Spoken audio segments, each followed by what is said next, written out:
In this video, I'm going to show you how you can find some really cool presets on chess.com and you can easily change them to use on your profile as well. So you want to log into chess.com, click the settings gear in the lower left and go to all settings.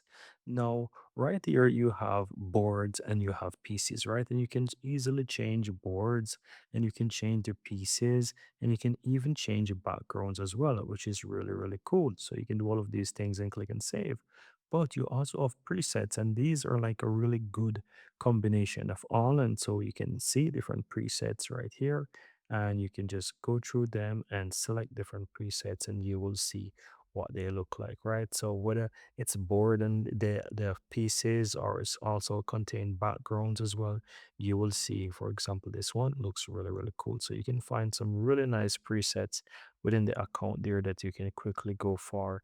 Once you find something that you like, you can use it, and all you have to do then is just click and save. So that's it. For example, this one is cool, and you can click and save changes, and that's pretty much it, guys.